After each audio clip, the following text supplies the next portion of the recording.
দেখো মা একটা নতুন রেসিপি শেয়ার করবে। এখানে মোচার ঘন্ট করবে। এখানে দেখো মোচাগুলোকে কেটে একটুখানি হলুদ দিয়ে প্রেসার কুকারে সিদ্ধ করে রেখেছে। আর এখানে আলু এরকম ডুমো ডুমো করে কেটে নিয়েছে। এরপর মা বলবে। এখানে চিংড়ি মাছ আছে। এটা কি আছে বলো মা? চিংড়ি মাছ দিয়ে করবো বলে একটু পেঁয়াজ দিলাম কুচি কুচি করে। এখানে ধনের গুঁড়ো, জিরের গুঁড়ো, আর দারচিনি, লবঙ্গ, আর এটাকে গোটা গরম মশলা, তাই তো? এটা সব মিলিয়েই গোটা গরম মশলা, দুটো তেজপাতা, আর সোমবারে জিরা, আর কাশ্মীরি লঙ্কার গুঁড়ো। চলো মা, এখানে সর্ষের তেল দিয়েছো তো? এখানে সর্ষের তেল গরম হচ্ছে। এখানে জিরে ফোড়ন দিয়ে দেবো, জিরে, দুটো তেজপাতা, আর গোটা গরম মশলা।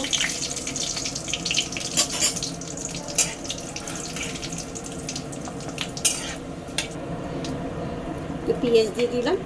পেঁয়াজটা তোমরা দিতেও পারো, নাও দিতে পারো।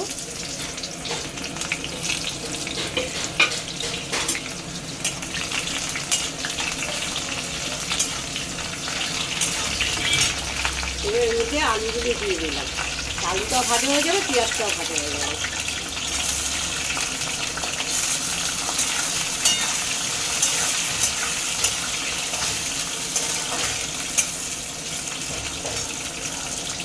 এটা ভাজা হতে থাক। আলুটা ভাজা হয়ে গেছে। এবার এর মধ্যে একটু চিংড়ি মাছটা দিয়ে দেবো।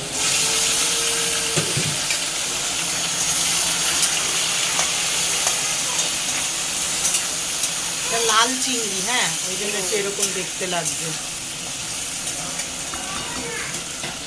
এবার এই মোচাটা এর মধ্যে দিয়ে দিলাম। এই যে ধনের গুঁড়ো, জিরের গুঁড়ো, আর লাল লঙ্কার গুঁড়ো দিয়ে দিলাম এর মধ্যে। এর মধ্যে আদা, কাঁচা লঙ্কা আর টমেটো বেটে রেখেছিলাম, এটাও দিয়ে দিলাম।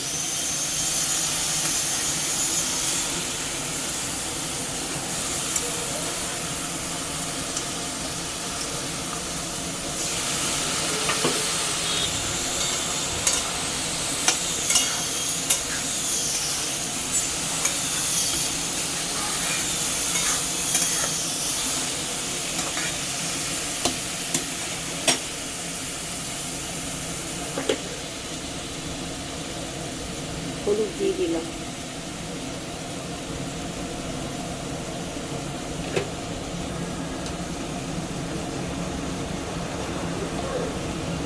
লবণ দিয়ে দিলাম। আগে একটু লবণ দিয়ে সেদ্ধ করে নিয়েছিলাম মোচাটাকে, একটু দিয়ে দিলাম।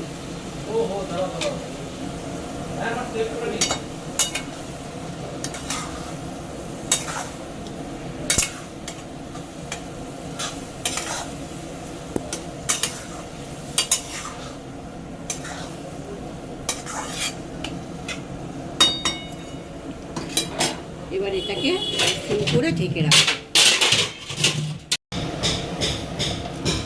চিনি দিয়ে দিলাম।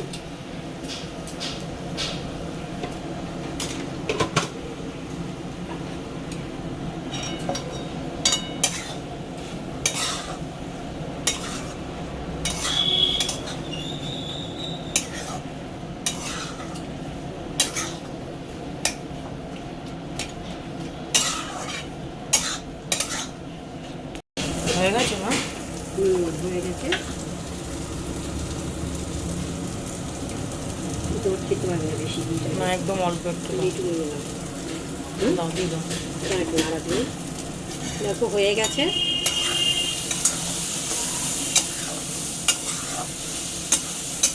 আমার আবার মায়ের ওই মটর ডালের বড়া দিয়ে যে মোচাটা করে, ওটা খেতে বেশি ভালো লাগে।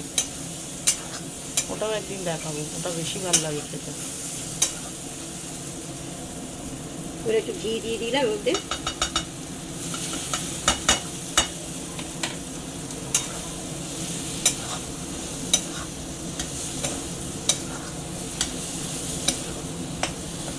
হচ্ছে গিয়ে মায়ের মোচার ঘন্ট, ঘন্ট বলছি ঘন্ট। এই দেখো হয়ে গেছে মোচার ঘন্ট, চিংড়ি মাছ দিয়ে মোচার ঘন্ট। রেসিপিটা ভালো লাগলে লাইক, কমেন্ট, শেয়ার করে দিন। উড়ে সাবাস, কি দিল!